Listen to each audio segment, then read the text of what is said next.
Buenas tardes y muchas gracias por venir a escucharme, lo agradezco un montón. Bueno, como ya en la película Filadelfia, es un buen comienzo, ¿no? Una explosión, es un comienzo emocionante para nuestro universo. Quiere representar el Big Bang de hace 14.000 millones de años. No he encontrado una imagen mejor para, yo creo, describir la propiedad fundamental de nuestro universo, y es que no para. O sea, nuestro universo, lo que lo define es un sitio donde siempre están pasando cosas, desde el principio, desde esta cosa tan gorda que pasó al principio, hace 14.000 millones de años, pues desde entonces no ha parado. Es un lugar que siempre está cambiando. En la diapositiva menos. ¿Dónde le doy? De aquí, de aquí.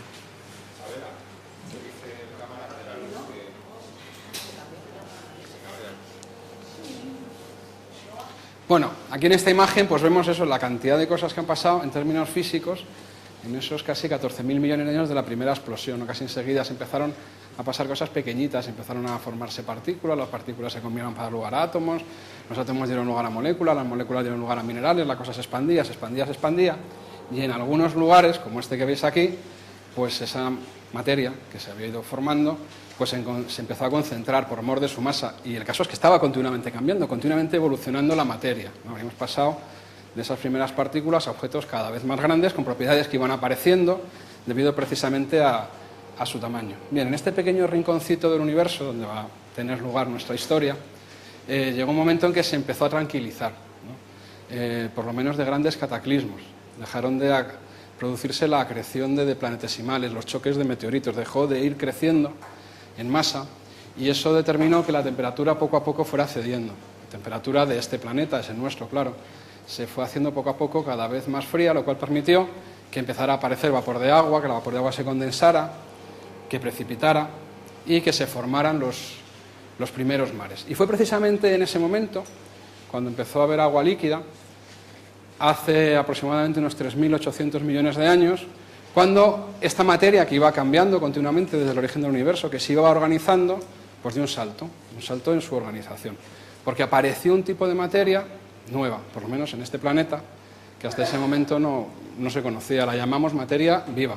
Aquí tenemos unos representantes actuales de cómo pudieron ser, o mejor dicho, las formaciones geológicas ahí dentro donde están esos seres vivos, que son mantos microbianos, bacterias rojas, bacterias verdes y posiblemente quizá también cianobacterias. Bueno, este mundo en el que vivían estas primeras cianobacterias, aunque era mucho más tranquilo que el universo que habíamos asistido durante los muchísimos miles de millones de años de su formación, también era un mundo en el que pasaban cosas, era un mundo que no se estaba quieto. En la imagen idílica anterior, esos primeros mantos microbianos en los estromatolitos estaban en el interior del agua, pero cada vez que bajaba la marea quedaban expuestos. Y eso es un cambio trascendental, porque claro, entre estar sumergido en el agua, estar expuesto, entre otras cosas, a las radiaciones ultravioletas y a las diferencias de temperatura, pues es algo muy gordo. Es decir, que es un planeta como todo el universo, que está en continuo cambio. Bien, lo asombroso, lo sorprendente de la vida es que es materia creativa. Por eso he empezado por aquí. Es decir, que se caracteriza por una enorme creatividad. Una enorme creatividad que desde hace 3.800 millones de años hasta donde estamos en la actualidad, hasta nosotros y hasta nosotros, pues no ha hecho otra cosa que dar pruebas precisamente de esa creatividad. Y así la vida, como decía Darwin en el último párrafo del origen de las especies, se ha ido desarrollando, ha ido evolucionando para dar lugar a una concatenación, una cadena de las formas, las más bellas y las más maravillosas. Pero no es esta riqueza, esta diversidad de formas lo que realmente más nos debe de asombrar, lo más asombroso. Lo asombroso es el ajuste tan extraordinario que existe entre esta riqueza de formas y los distintos medios ambientes, o sea, permitir las distintas maneras de sobrevivir, de ganarse la vida, de ganarse el sustento que existen en nuestros planetas. Es decir, que existe un tránsito de información entre lo que está pasando ahí fuera, que no para, que está continuamente cambiando, y la vida. Hay algo dentro de la vida que es capaz de aprehender esa información y de cambiar en consecuencia de esa información. Lo llamamos adaptación. Tuvieron que pasar 3.800 millones de años para que una de estas maravillosas criaturas fuera capaz de percibir el milagro, de entender el algoritmo que determinaba ese milagro de creatividad, esa diversidad de formas que que, insisto, se estaban ajustando, se estaban acoplando a la multiplicidad de ambientes en continuo cambio. Y subrayo lo de en continuo cambio porque es como una danza, es como un baile continuo. Bien, Darwin fue el primero que se dio cuenta. El algoritmo es la selección natural. La selección natural la podemos definir como un sistema experto. Un sistema experto natural, porque es un sistema que aprende de lo que está pasando ahí fuera y es capaz de modificar su comportamiento. El sistema genético, si queréis, es un sistema experto, gracias a la selección natural. ¿Cómo funciona este sistema natural? Bueno, pues funciona de una manera que es común a otros sistemas naturales del universo. Es decir, hay más sistemas que aprenden y que son capaces de modificarse. Por lo menos hay tres. El sistema genético, el sistema inmunitario, también es capaz de percibir los cambios dentro de los organismos, del organismo humano, y de adaptarse, de reconocer cosas y de memorizar las soluciones y guardarlas para el futuro, y también el sistema nervioso, que es capaz de darse cuenta de lo que está ahí fuera, de aprender la información, de almacenarla y de modificar los comportamientos. En ese sentido, los tres son auténticos sistemas expertos. Y los tres, incluido el sistema nervioso, por lo menos en la mayor parte de los animales, durante la mayor parte de su comportamiento, tienen al menos tres normas que les hacen funcionar en común. Es el mismo tipo de sistema experto en los tres. ¿Cuáles son estas tres características que nos permitirían describir estos sistemas expertos en la naturaleza? Bueno, la primera es que funcionan según un sistema de ensayo-acierto. A veces se define como ensayo-error, pero no, es ensayo-acierto. Porque ¿cómo funcionan? Funcionan desplegando una enorme creatividad aleatoria de posibilidades. Mutaciones, inmunoproteínas que varían o comportamientos al azar. Se despliega, se explora lo posible mediante la generación, insisto, aleatoria de posibilidades y se selecciona la que funciona.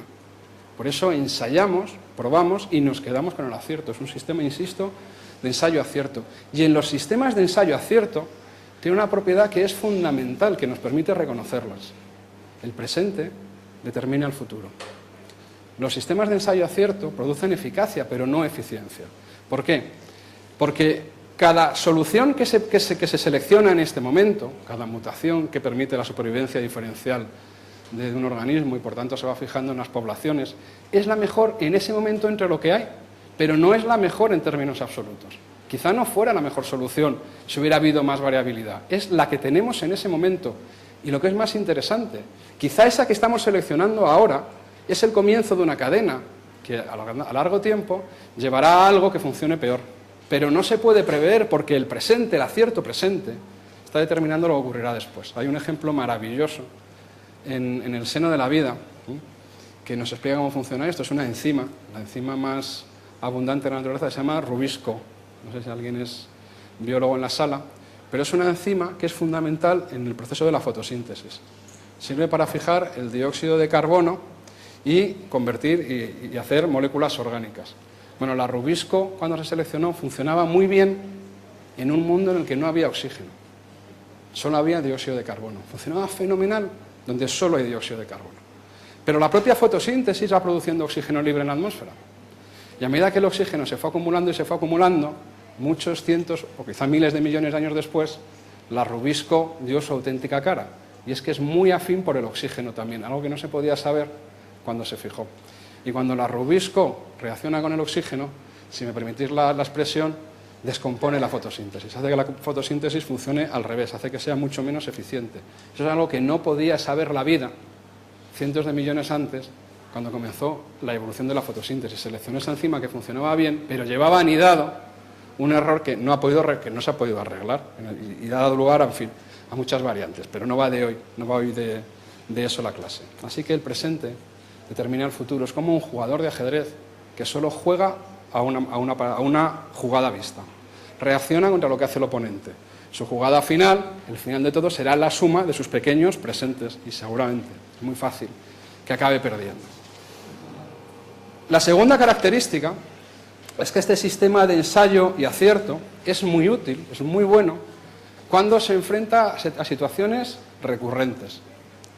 Y por lo tanto, lo que una vez ha funcionado es previsible que vuelva a funcionar en el futuro. Así que una cosa que se selecciona porque funciona ahora bien, seguirá funcionando bien. Solo en esos casos funciona, porque si solución que hoy ha funcionado bien y la guardamos, mañana no sirve, pues se pierde. Es decir, que en realidad las adaptaciones, si me lo permitís en términos biológicos, solo se pueden construir en condiciones relativamente constantes. Es decir, la selección natural puede trabajar siempre en la misma dirección y por lo tanto es fantástica para situaciones predecibles. Pero quizá no lo sea tanto cuando las condiciones cambian. Hay un ejemplo maravilloso de esto. Claro, esto es lo que en comportamiento llamamos instintos, ¿no? Comportamientos que son rígidos.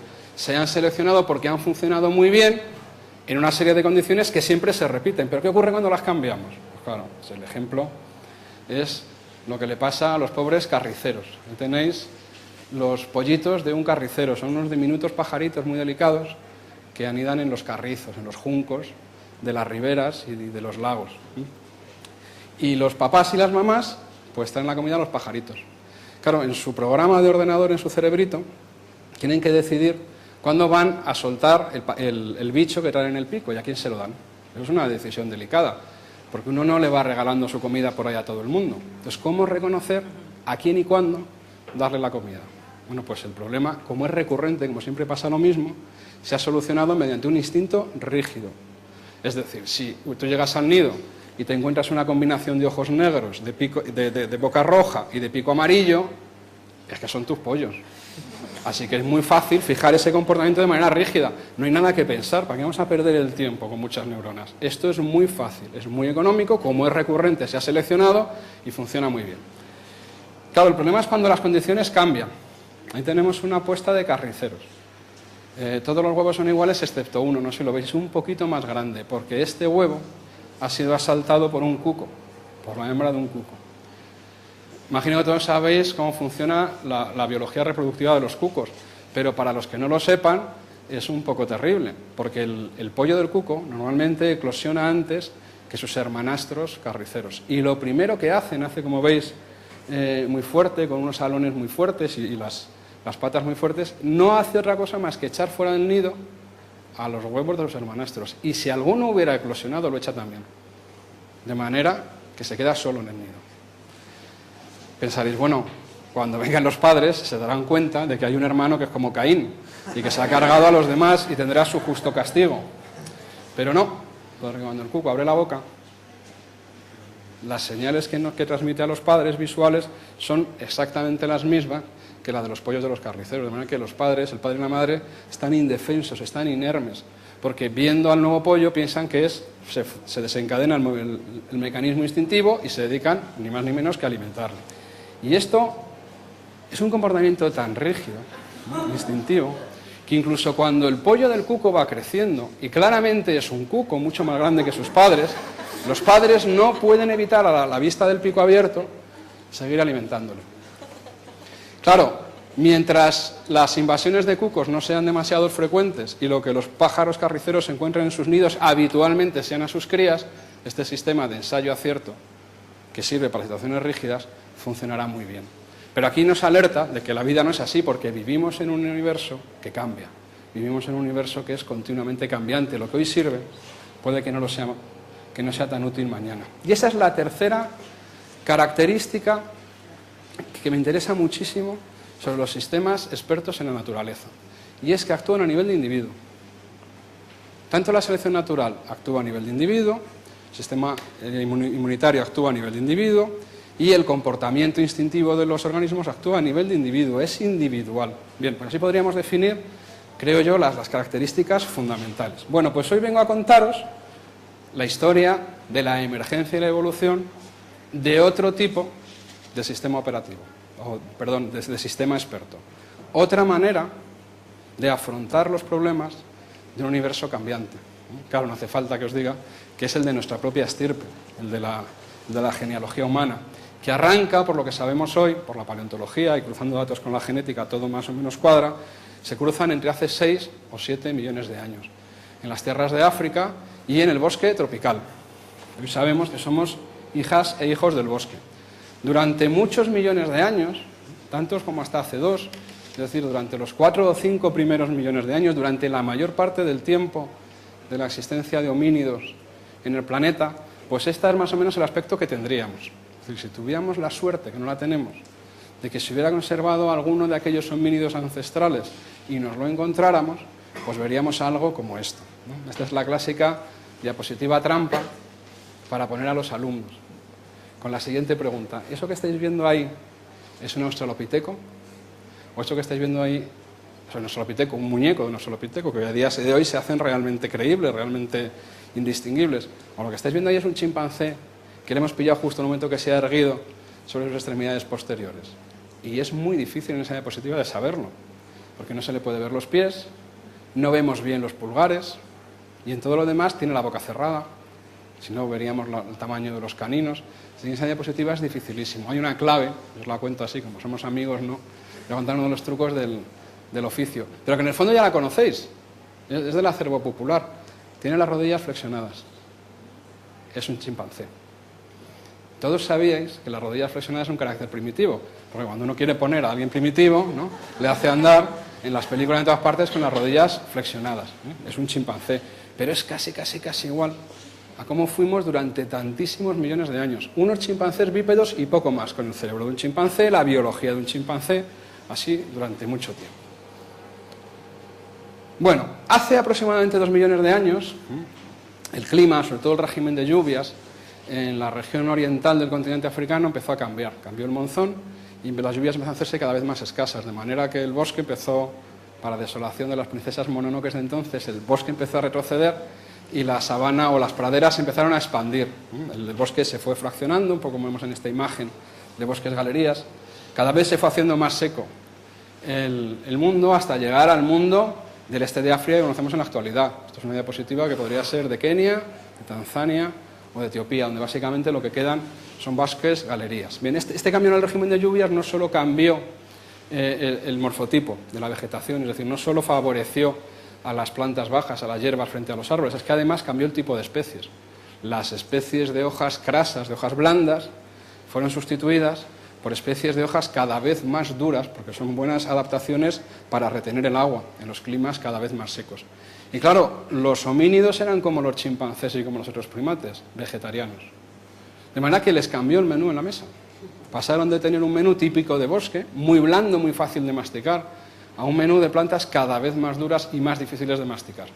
Claro, el sistema experto genético, produciendo variación al azar y seleccionando a los supervivientes, tuvo la suerte en una línea de encontrar soluciones y permitió lo que llamamos una adaptación, una tendencia adaptativa. De manera que hubo todo un linaje de homínidos que fueron persiguiendo de esta manera su nicho ecológico. ¿Cómo lo hicieron? Pues hipertrofiando, desarrollando enormemente el aparato masticador, como veis aquí. Es la línea de lo que hoy llamamos los parántropos, del género parántropo. Como podéis ver, tienen unas caras enormemente desarrolladas, con unos pómulos muy altos, unas crestas en el centro del cráneo. Esta cara enorme nos transmite la sensación de un aparato masticador, como digo, muy desarrollado y sobre todo capaz de soportar la tensión de una masticación muy constante con unas enormes mandíbulas. Así eran los parántropos. Y así era su musculatura, comparada con la musculatura de un humano, pues como cualquiera de los que estamos en esta sala. Fijaros que los músculos maseteros, estos que cuando uno aprieta se marcan en este lado, en las mejillas, que sirven para apretar las muelas, estaban muy desarrollados, mucho más que en los humanos, de ahí esos enormes pómulos. Los músculos temporales, que se marcan en las sienes cuando apretamos, sobre todo la dentición anterior, también estaban enormemente desarrollados, necesitaban una cresta para poderse insertar. Es decir, que esa enorme musculatura nos explica esa extraordinaria morfología del cráneo. Pero a la vez, en los mismos yacimientos y en las mismas cronologías, encontramos una criatura extraordinaria, fantástica, porque es un homínido también. Aquí lo tenéis. Y resulta que es un homínido cuya dentición es mucho más pequeña que la de los parántropos y que no tiene esas adaptaciones en el esqueleto facial. La cara es mucho más corta y muchísimo más grácil. No tiene esas enormes crestas porque los músculos temporales se quedaban mucho más abajo. Es decir, no estaba preparado, no estaba adaptado para una masticación intensa. Y si no masticaba intensamente, ¿cómo vivía este animal vegetariano rodeado de un mundo de plantas cada vez más duras? Pues porque se había producido algo que era la primera vez que ocurría, algo extraordinario en 3.800 millones de años de evolución biológica. Había aparecido un nuevo sistema experto en la historia de la vida. Alguien tuvo una idea, por primera vez, y se registra con el nacimiento de esta especie, porque lo que esta especie empezó a hacer, ya lo hacían un poco los chimpancés, hay precedentes en los chimpancés, pero lo empezó a hacer como ninguna otra, fue empezar a romper piedras para buscar los filos de esas piedras, y con esos filos, con esas lascas, poder cortar la piel de los grandes ungulados que yacían una vez muertos en las sabanas africanas. Cambió de nicho ecológico y cambió el rumbo de la historia. ¿Y por qué digo que es una idea y no una adaptación genética? Porque no tenemos en los genes la tecnología, no tenemos en los genes cascar la piedra. Eso lo aprendemos, eso es cultural, lo vamos aprendiendo de generación en generación. De manera que tuvo que haber alguien, uno de aquellos homínidos, el primero, que se le ocurrió hacer una cosa diferente. Este cambio es trascendental, porque claro, quiere decir que hay un nuevo sistema que es capaz de tener algo de creatividad, tener comportamientos flexibles, cambiar, dar respuestas diferentes a cambios en las circunstancias. No quiere decir que el resto de los animales no lo tuvieran. En realidad lo que es casi un salto cuantitativo, no cualitativo, pero aquí se exageró muchísimo. Es decir, realmente hubo un salto en la creatividad, empezar a producir nuevas soluciones ante los viejos problemas. Y eso permitió que el género Homo, porque eran Homo habilis, los primeros de nosotros, los primeros humanos, como digo, saltara y cambiara de nicho. Esto tuvo unas repercusiones tan extraordinarias. Los primeros Homo habilis rondan 1.900.000 años, quizá 2 millones, que apenas 100.000 años después vemos en el registro fósil otra especie que para simplificar llamaré Homo erectus, que tenemos aquí representada por un cráneo de un individuo juvenil que murió aproximadamente a los 11 años de edad en las orillas del lago Turkana. Es famosísimo en el mundo, se conoce como el niño Turkana. El niño porque en este caso era un varón. Bien, Homo erectus tiene muchas características diferenciales de Homo habilis. Su cerebro era mucho más grande, era más grande que el de Homo habilis. El cerebro de Homo habilis ronda o en promedio está por los 600 centímetros cúbicos. El de los chimpancés y Australopithecus está en 450, es decir, que ha habido un incremento notable. El cerebro de Homo erectus está ya en 800 y un poco más centímetros cúbicos. Ha habido un aumento notable en la capacidad craneal. La morfología craneal es ligeramente diferente. El esqueleto postcraneal ha cambiado mucho. Ya eran altos, ya eran fuertes, como muchos sois en esta sala. Pero quizá uno de los cambios más importantes tuvo lugar en su comportamiento. Porque el Homo erectus inventó una manera nueva de tallar la piedra. Y digo lo mismo, inventó, porque no estaba en los genes de esta especie tallar la piedra de esa manera. La podía tallar de muchas maneras. Esto fue un invento, que hoy sabemos que tiene alrededor de 1,8 millones de años de evolución. Es una nueva manera de tallar la piedra diferente de la del Homo habilis. Mirad, el Homo habilis tallaba la piedra de acuerdo a un modo operativo que los arqueólogos denominan olduayense o modo 1. Es un modo que todos en esta sala estamos preparados para hacer en cualquier momento. Si nos dejan en el campo y necesitamos un filo, cogemos 2 piedras y las golpeamos, hasta que una de ellas sale una laja, una lasca, y podemos aprovechar el filo. La forma de esa laja, la forma de esa lasca, dependerá sobre todo de la forma de la piedra que estoy golpeando y del material en el que está hecha. Porque yo solo hago golpes buscando filos.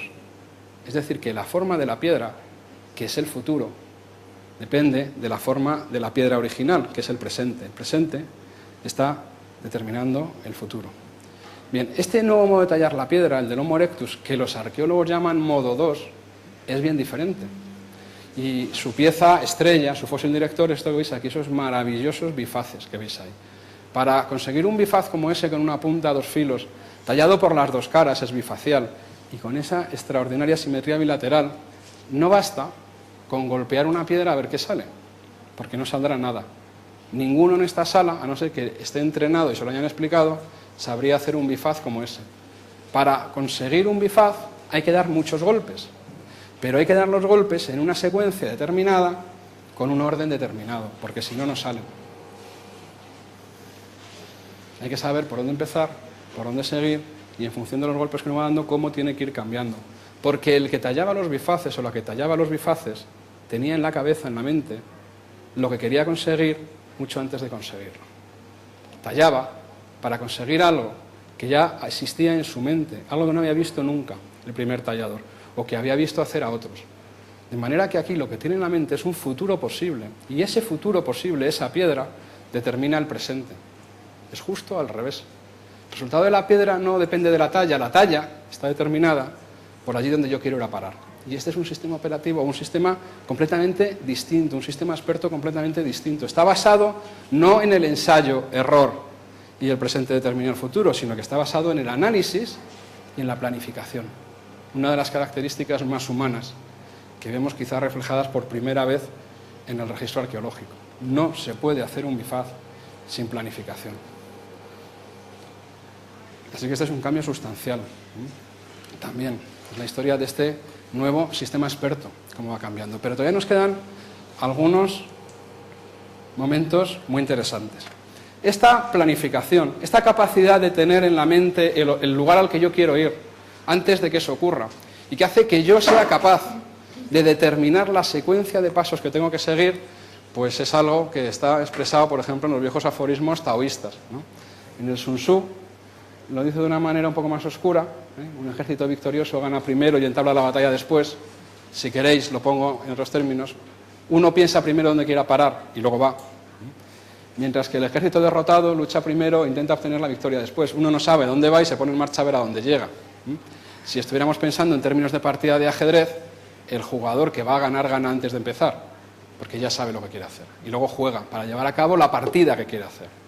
El mal jugador, como yo, que solo juega a una o dos jugadas vista, juega a ver si puede ganar, a ver qué sale. Es exactamente la diferencia.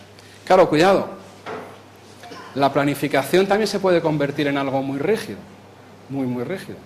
Eso es un grave peligro, porque si yo determino que quiero llegar a un lugar y establezco una estrategia, una secuencia de cosas que tengo que hacer para llegar a ese lugar, y soy rígido, y luego resulta que mi planificación es equivocada o las circunstancias que yo pensaba que sí iban a tener lugar cambian, pues puedo llegar a una situación tan rígida como los instintos y por lo tanto ser tan lesiva como los instintos. Esto es algo que intentaba explicar Karl von Clausewitz, uno de los padres de la estrategia militar moderna europea, a sus alumnos de la escuela prusiana de oficiales, a los que les enseñaba historia militar. Pero no para que sus oficiales repitieran rígidamente las mismas tácticas en los campos de batalla, porque ya no habría nunca más elefantes como los ejércitos de Aníbal, nunca más la caballería atacaría con espadas como los ejércitos romanos, sino para que aprendieran a pensar, para que aprendieran a ser flexibles. Y él estableció dos conceptos que son muy interesantes. Uno es el objetivo estratégico, que es el que hay que mantener cuando uno decide que ir a un sitio y que no perder de vista dónde quiere ir, y establece una planificación, eso es la estrategia en términos militares, y otra cosa es la flexibilidad táctica, es decir, la capacidad de cuando cambian las circunstancias, modelar el comportamiento para ir a donde yo quería ir, es decir, modelar, cambiar una planificación para ajustarla a donde yo quería ir. Dicho de una manera muchísimo más hermosa, en la película Jeremiah Johnson, si la habéis visto, hay un momento en que un montañés le dice a Robert Redford, que está jovencito y muy guapetón, una frase fantástica. Le dice, déjate llevar por el viento, flexibilidad táctica, pero no pierdas de vista el horizonte, objetivo estratégico. Yo creo que es la manera más hermosa en que lo he visto expresar. Bueno, con todas estas capacidades estratégicas y tácticas, y detallar la piedra y todo eso, el Homo erectus desbordó el continente africano y pues pobló el viejo mundo, las tierras de Asia y las tierras de Europa. Poco sabíamos, hasta hace relativamente poco, de esa historia, de la historia de cuando el Homo erectus, que habían aparecido en África hace 1.800.000 años, que había pasado casi hasta hace 100.000 años con la aparición de los neandertales europeos y algunos fósiles en Asia. Había un hueco de conocimiento enorme. Un hueco que en los últimos años, voy a hacer un poco de publicidad y propaganda, ha venido a llenar los hallazgos de esta bellísima montaña, a la que llaman sierra, que es la Sierra de Atapuerca, que se yerga aquí sobre la llanura castellana, apenas a 12 kilómetros de la ciudad de Burgos. La Sierra de Atapuerca es un lugar increíble, increíble. La historia se ha querido enredar en sus faldas una y otra vez, una y otra vez. No hay un lugar en el mundo que tenga un conjunto arqueológico como la Sierra de Atapuerca. En uno de los parajes que veis aquí, que se conoce con el nombre de la Sima del Elefante, mis compañeras y compañeros que excavan allí desde hace muchos años, en los niveles inferiores, encontraron hace 3 campañas los restos de lo que a día de hoy es el fósil humano más antiguo del continente europeo. Tiene algo más de 1.200.000 años. Cuando yo era estudiante, que tampoco hace tanto, pensábamos que el poblamiento en Europa no iba más allá de los 500.000 años. Hoy sabemos que es 3 veces más antiguo, es un gran descubrimiento el que han realizado en la cima del Elefante. Pero vino a desbancar el descubrimiento de la cima del Elefante a otro descubrimiento que había tenido lugar en 1994 en otro yacimiento, ese que veis allí, que recibe el nombre de la Gran Dolina. Aquí tenéis una vista de la Gran Dolina desnudita. Digo lo de desnudita porque a día de hoy está llena de andamios y de tablones y no se puede ver la estratigrafía, pero aquí se le ve muy bien. Es una foto histórica, desde una mañana del mes de julio de 1994. Mis compañeras y compañeros que excavan ahí están cortando la historia por la mitad, están rompiendo un paradigma científico. Eso es una cosa emocionante en ciencia. Durante muchísimo tiempo se pensó que el poblamiento del continente europeo había tenido lugar hace solo 500.000 años. Fijaros que yo he dicho que los humanos salieron de África hace 1.800.000. ¿Por qué tardaron tantísimo en llegar a Europa? Era una de las preguntas de la prehistoria. ¿Y por qué pensábamos los científicos, o pensaban, que haya sido tan tardío hace 500.000 años? Pues porque durante más de 100 años de excavaciones en Europa nunca se había encontrado un yacimiento seguro en el que hubiera presencia humana atestiguada firmemente de más de 500.000 años. Y había decenas de yacimientos. Lo cual ha llegado a la conclusión de que si nunca se había encontrado ninguno más antiguo es porque los seres humanos no habían llegado a Europa en esas fechas. Y bastó un único fósil humano, uno, en un yacimiento bien datado, para que todo aquello cambiara para siempre. Yo creo que es lo más hermoso de la ciencia, ¿no? Que un único dato bien establecido es capaz de tirar por tierra lo que pensábamos que era el paradigma, lo que estaba ya bien establecido. La ciencia también cambia, ¿no? Como nuestro universo. Está en continuo cambio, eso es lo que la hace más hermosa. Bueno, a lo largo de los años, la colección de fósiles humanos de la Gran Dolina, del nivel TD6, se ha ido incrementando. Hoy en día es un patrimonio extraordinario. Hay más de 100 fósiles humanos de 9 individuos que tienen una riqueza de información impresionante. Y sabemos cómo llegaron allí esos huesos, porque fueron el resultado de un festín caníbal, fueron devorados por otros humanos. Es el acto de canibalismo más antiguo de la historia de la humanidad. Por si esto fuera poco, en la Sierra de Atapuerca hay otro lugar maravilloso. Esta es la Sierra de Atapuerca, a la vista aérea. Estos son los yacimientos que os he mostrado. Esta es la Gran Dolina y la cima del Elefante está por aquí. Bien, pues a menos de 1 kilómetro en línea recta se abre una cueva, la Cueva Mayor, vais a ver ahora enseguida, que da acceso a una red de galerías, casi 3 kilómetros de longitud. Voy a poner de este lado. Y siguiendo por una de ellas, al final de esa galería se llega a una cima. Aquí tenéis a Ana Gracia, que la tenemos hoy aquí, que está bajando sin casco, mal hecho, por la escala, venciendo el desnivel de 15 metros de la cima de los huesos, y ha salido del yacimiento para que la acompañemos, ¿no? Para que la llevemos hasta el interior, para que la sigamos y lleguemos al interior. Este es el yacimiento que está al pie de ese pozo. Se conoce con el nombre de la cima de los huesos. Aquí podéis ver al equipo de excavación que está trabajando: Juan Luis Arzuaga, José Miguel Carretero, Alfonso Esquivel. Este es el brazo de Ana y, bueno, vuestro seguro servidor ahí buscando fósiles. Como veis, un lugar muy chiquitito, muy pequeño. Es muy pequeño físicamente, pero es enorme científicamente, porque es el mayor yacimiento de fósiles humanos de la historia de la prehistoria. Los fósiles rondan los 500.000 años de antigüedad y hay más de 6.000 fósiles humanos hemos recuperado desde 1984 hasta la actualidad. Eso quiere decir que hemos encontrado más fósiles humanos del género Homo en la cima de los huesos que en todos los demás yacimientos del planeta juntos.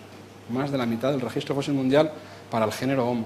Y esta imagen que veis, que es de 1992, hay 2 cráneos. Este es el cráneo 4, el que llamamos Agamenón, como el rey de los aqueos, el destructor de Troya. Y este es el cráneo 5, al que llamamos Miguelón, en honor de Miguel Indurain. Y todos los huesos que veis, excepto este, son fósiles humanos. Hay más de 100 fósiles humanos en esta diapositiva. Es un lugar sobrecogedor, extraordinario. Aquí tenéis un momento de la excavación de ese año, en que extrajimos, cuando por fin se entregó, vamos a decirlo así, se rindió Agamenón después de 2 semanas de excavación y lo pudimos extraer. Tenéis algunas de los fósiles extraordinarios, de esos 6.000 hay algunos que destacan más que otros. Este es el cráneo de Miguelón. Esta es una pelvis completa que nos ofrece muchísima información sobre la biología de aquellos primeros humanos. Y aquí tenéis una imagen artística de cómo pudo ser este grupo. Es una imagen artística, pero tiene mucho de científico, porque la mayor parte de los rostros están hechos a partir de las medidas de cráneos que conocemos, que hemos reconstruido. De manera que hay mucha ciencia en esta reconstrucción. Bien, la muestra de la sima de los huesos es extraordinaria porque hay casi 30 individuos representados. Conocemos, si lo preferís, hay 30 dentaduras diferentes, lo cual nos dice que llegaron allí 30 cadáveres, porque todos los huesos del esqueleto están representados. Tenemos todos los huesos del esqueleto, hasta los pequeños huesos del oído se recuperan en la sima de los huesos.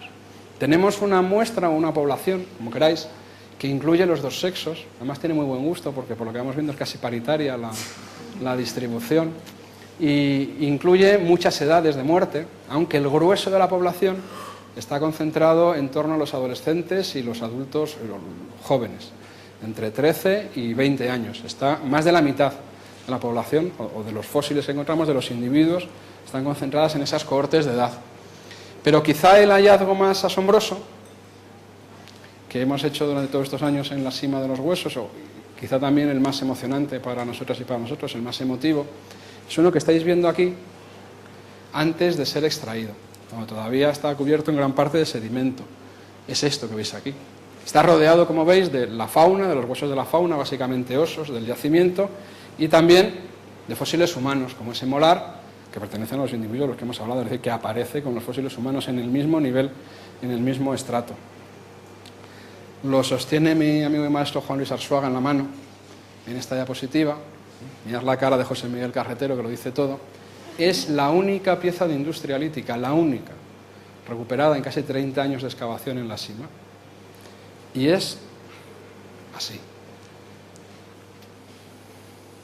Tiene un formato especial, porque es muy grande, realmente es muy grande, es muy hermoso, y está tallado en una piedra roja que es muy poco frecuente en la Sierra de Atapuerca. Sabemos de dónde puede venir y es un lugar que queda relativamente lejos. En yacimientos de la Sierra de Atapuerca de edad equivalente, que hay mucha industria lítica, solo se han encontrado dos lascas de este color rojo. Así que tenemos una piedra tallada muy especial en un lugar muy especial, y que los miembros del equipo creemos, y utilizo el verbo creer porque no lo sabemos, lo creemos, es un feeling, es un pálpito, que esa piedra roja que está allí en el fondo justo con los cadáveres es una ofrenda, porque pensamos, que es un nivel más allá del creemos, ¿no? Nosotros solemos decir en el equipo que hay cosas que sabemos en paleontología, pocas. Hay cosas que pensamos, quiere decir que nosotros que tenemos la hipótesis más razonable, realmente apoyada por muchos hechos, nos apunta en una dirección, y creemos, pues cuando, en fin, no lo podríamos presentar ante el gran jurado porque perderíamos seguro, ¿no? Sabemos la edad de la sima, pensamos que esos 30 cadáveres, porque hay mucha evidencia a favor, fueron acumulados intencionalmente por otros humanos, en lo que seguramente fue el primer acto funerario, el primer acto de cultura de la muerte de la historia de la humanidad, y creemos que esta piedra roja es una ofrenda, es un objeto simbólico, sería el primero de la historia de la humanidad, que está ligado, que está relacionado a ese momento o a ese conjunto de momentos en que los cuerpos humanos fueron dejados caer. Pero hay una cosa que sabemos seguro. ¿Qué tipo de tecnología emplearon los humanos de la sima de los huesos para tallar ese bifaz? Claro, estamos hablando de 500.000 años. Y resulta que nos encontramos con el mismo modo 2 que habíamos visto en África hace 1.800.000 años. Lo mismo. Tecnológicamente no ha habido variación. Pero es que el cerebro de los humanos de la sima de los huesos es mucho mayor que el de los Homo erectus africanos. ¿Os acordáis de los 800 centímetros cúbicos? El promedio en la sima de los huesos, ¿no, Eva?, rondará alrededor de los 1.200 centímetros cúbicos. ¡Demonios! Es un 50% más. Eso es muchísimo. Porque el cerebro es el órgano más costoso del cuerpo humano. Es el tejido más caro. Nada en biología es porque sí. No se derrocha en la naturaleza. ¿Por qué tenían un cerebro tan grande? ¿Cómo aumentó tanto el tamaño del cerebro si la tecnología no cambió? ¿Para qué necesitaban esos 400 centímetros cúbicos extras? Esos casi medio kilo más de cerebro. Evidentemente no era para hacer más tecnología. ¿Para qué podía ser? Pues nosotros pensamos que tiene que ver con la propia acumulación de cadáveres, que pensamos que es antrópica. Nos podemos preguntar, concededme por un momento, más allá del pensamos, que supiéramos sin ninguna duda que la acumulación es intencional. ¿Por qué lo hicieron? ¿Cuál sería la causa que los llevó a acumular a 30 de sus deudos, de sus familiares? Pues claro, tampoco lo sabremos nunca, pero podemos introspectarnos, podemos pensar en por qué lo hace el Homo sapiens. Porque a fin de cuentas somos casi la misma especie. Seríamos las únicas especies que lo hacen. Seguramente sería por algo muy parecido a lo que lo hacemos en la actualidad. ¿Por qué enterramos, quemamos, aislamos? ¿Por qué hacemos algo especial con nuestros muertos? ¿Por qué lo hacemos? ¿Cuál sería la hipótesis más sencilla que nos serviría para explicar nuestro comportamiento? No una hipótesis de trascendencia o religiosa, porque las personas o las culturas que no tienen ideas trascendentes también lo hacen. ¿Por qué lo hacemos?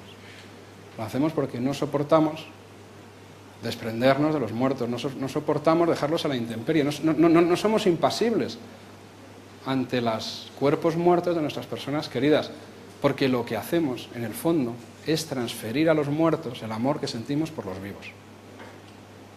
¿No? Como decía Cicerón, la memoria de los muertos vive, o la vida de los muertos perdura en la memoria de los vivos.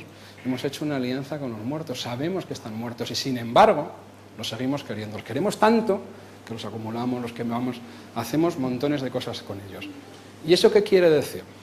Pues si me dejáis que siga levitando un poco, que siga especulando educadamente, lo que quiero decir es que las relaciones personales son fuertísimas, como no son en ningún otro animal. Las relaciones personales en la especie humana tienen un grado de intensidad que es extraordinario. Nos comprometemos tanto los unos con los otros que esas relaciones perduran en la muerte, ¿no? De alguna manera vencemos a la muerte por el amor que sentimos por los vivos. Bueno, pues esa extraordinaria intensidad de las relaciones personales es un indicador de la complejidad de las relaciones sociales, seguramente ya en esta época. Porque muy posiblemente esos 400 centímetros cúbicos, ese medio kilo de cerebro extra que tenían los humanos de la cima de los huesos, se estaban dedicando a otra tecnología, que no es la tecnología de la piedra, se estaban dedicando a tecnología social. Es decir, era seguramente inteligencia social, la capacidad de entendernos, de manipularlos, de interactuar los unos con los otros. Algo así debía de ser, porque seguro lo que no era inteligencia tecnológica. Porque como veis, la tecnología seguía igual. Si avanzamos un poco más del tiempo de la cima de los huesos,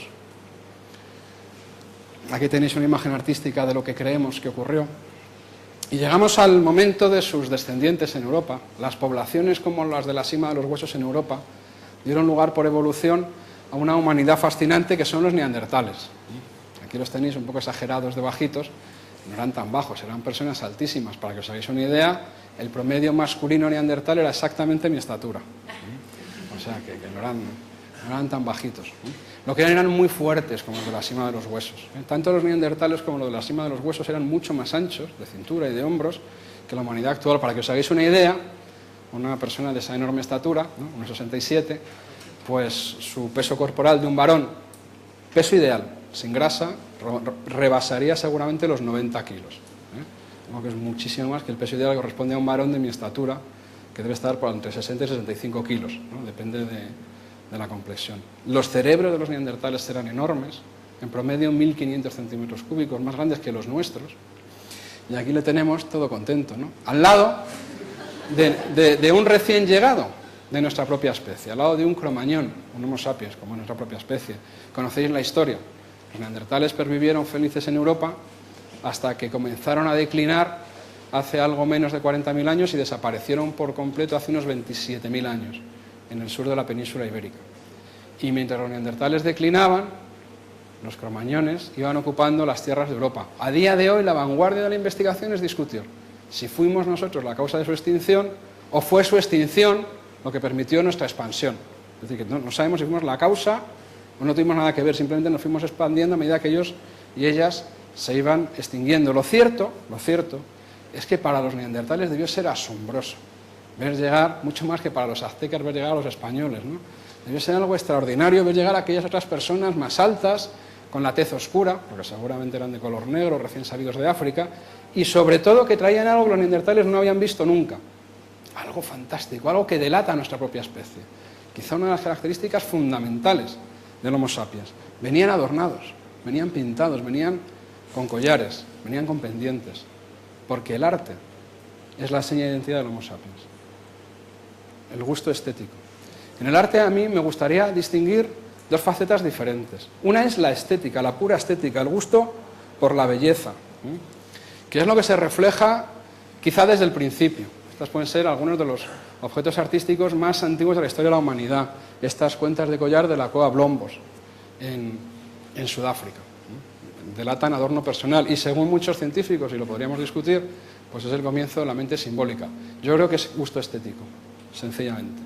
Si leéis El origen del hombre de Darwin, veréis que Darwin, que en El origen del hombre apuesta por una nueva manera de selección, además de la selección natural, la selección sexual, pues dice que para que haya selección sexual tiene que haber gusto estético, que ya lo hay en los animales. Y por eso las hembras de determinados animales prefieren a unos machos por otro, porque tienen gusto estético, porque es una propiedad de la materia, como tantas otras.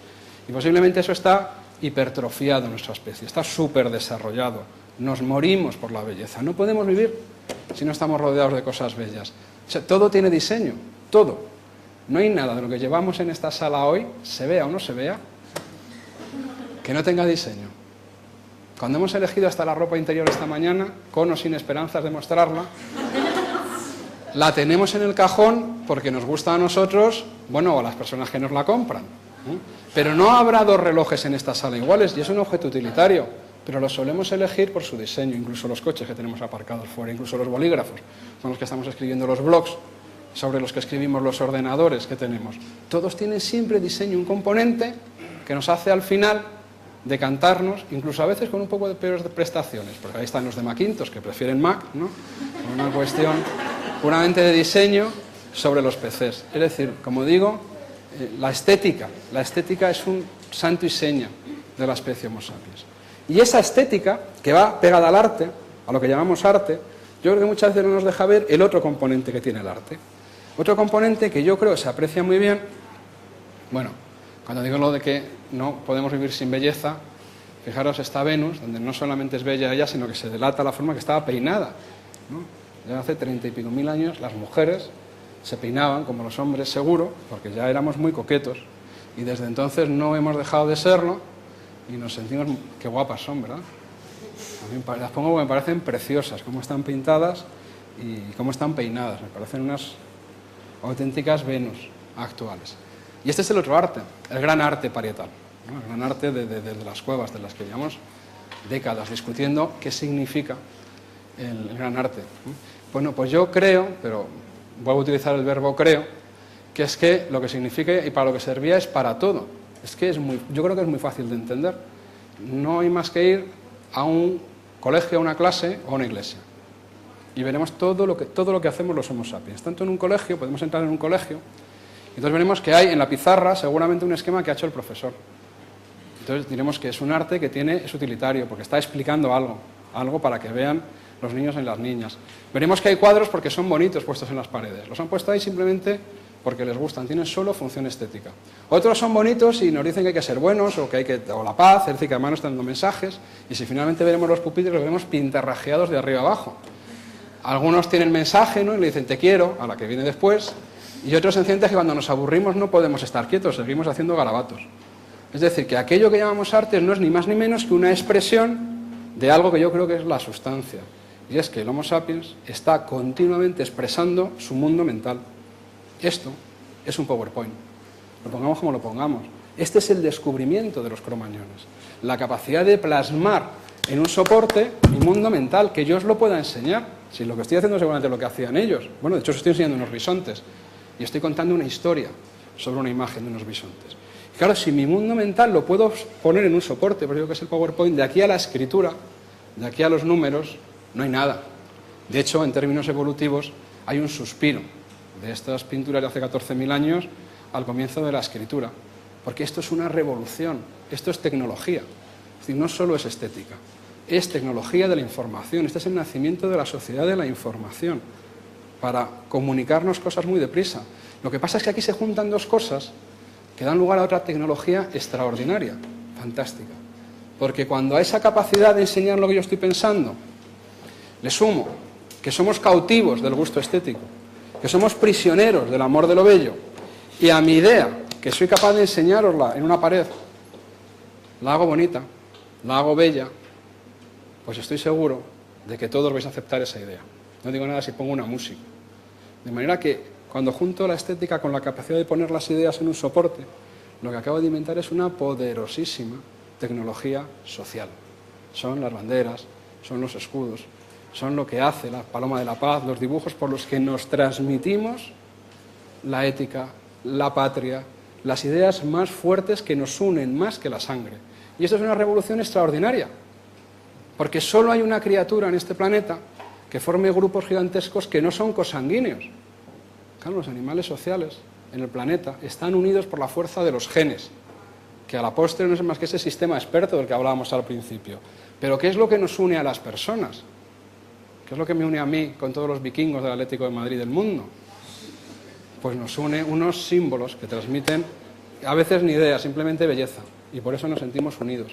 Así que lo que en realidad estamos transmitiendo es lo que Richard Dawkins llamó memes, esos símbolos. Eso es lo que nos ha permitido construir sociedades gigantescas. Porque este sistema, para conocer el mundo, este sistema creativo, este sistema experto, no solo actúa al nivel del individuo, actúa a nivel de grupo. Somos una especie que no es que sean creativos los individuos, que lo siguen siendo, son creativos los grupos. Y lo que se selecciona y lo que funciona es el resultado de la creatividad de los grupos. Los individuos pasamos a ser como mutaciones, tenemos ideas, pero si esas ideas no son aceptadas por un grupo, esas ideas no son potenciadas por un grupo, esas ideas no son trabajadas por un grupo, nunca llegarán a nada. La creatividad en la especie humana tiene una componente grupal, social, fuertísima. Y yo creo que es una tecnología a desarrollar. La capacidad de trabajar la creatividad social, la creatividad de los grupos. Este es el general Eisenhower, Ike Eisenhower. Quizás el general más grande de la historia, por encima de César y por encima de Alejandro, porque fue capaz de crear y coordinar el mayor ejército aliado de la historia. El ejército rojo era mayor, pero no estaba formado por una multiplicidad de naciones. El ejército aliado sí. Y mandar y coordinar un ejército aliado es dificilísimo, con opiniones públicas y prensas completamente distintas. Eso, muy pocas personas, yo creo que solo Eisenhower fue capaz de hacerlo. El general Eisenhower, además, era un demócrata convencido, era un extraordinario organizador, tiene un libro maravilloso, para si a alguien le gusta las cuestiones de organización de grupo y de estrategias de grupo. Yo creo que es de liderazgo fantástico, se llama Cruzada en Europa, es difícil de conseguir, pero es algo increíble, y está lleno de perlas, lleno de perlas. Eisenhower yo fui uno de los descubridores, o yo en él veo uno de los descubridores de esta idea de que la creatividad es social. Mira, el general Eisenhower, que no paraba de trabajar todo el día, os imagináis la responsabilidad de dirigir el ejército aliado.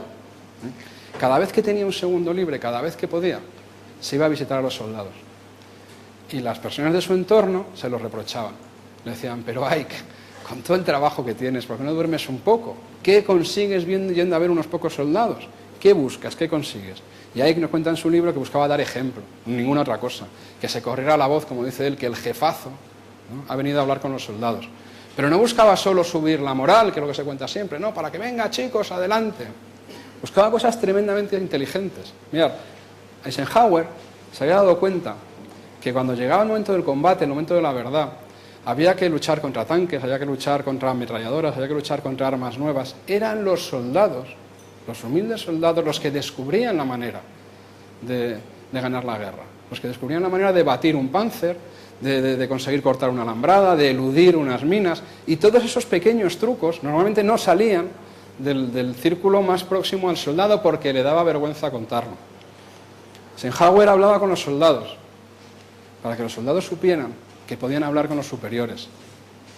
Eisenhower hablaba con los soldados para que los oficiales se acostumbraran y vieran que tenían que hablar con sus soldados, porque como él dice, entre la multitud de individuos del ejército hay un gran caudal de ingenio y de iniciativa. Si la gente es capaz de dirigirse con naturalidad y sin reservas a sus superiores, los frutos de la inventiva pasarán a ser del dominio de todos. No se me ocurre mejor manera de expresar lo que es creatividad social y una estrategia para potenciarla.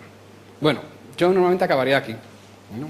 Porque claro, a ver quién supera Eisenhower, ¿no? A ver quién se le ocurre una frase mejor que Eisenhower. Pero Ana y yo hemos empezado hoy las clases en paleontología y anoche, mientras me estaba mirando un poco lo que les íbamos a contar hoy, no pude dejar de añadir algo a esta presentación, porque durante los próximos meses les iremos presentando a nuestras niñas y niños queridos las criaturas las más bellas y maravillosas que ha dado la historia de la vida, ¿no?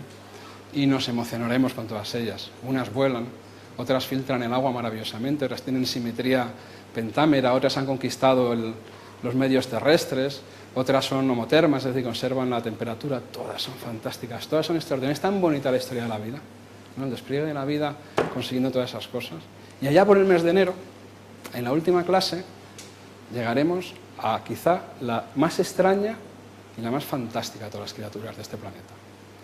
Una criatura que se ha revelado contra su destino, que ha imaginado cosas, ha sido capaz de soñar cosas diferentes y hacer cosas que ninguna otra criatura se la ha imaginado. Un primate que vuela y no tiene alas, porque no vuela impulsado por la fuerza de sus alas, vuela impulsado por la fuerza de su ingenio, por la fuerza de su voluntad, y lo hace en equipo, y lo hace en grupo, ¿no? Es un primate que en grupo es capaz de alzarse, ¿no? Y de llegar hasta las estrellas. Es una hermosa criatura, ¿no? Es capaz de pensar cosas raras, cosas nuevas y de llevarlo a cabo. Así que aunque no sea muy original, ahora sí, no puedo acabar más que con la frase de Shakespeare, ¿no? Que yo creo que mejor resume la creatividad y la evolución. Ese es el resultado. La evolución nos ha hecho de las sustancias de los sueños. Muchas gracias.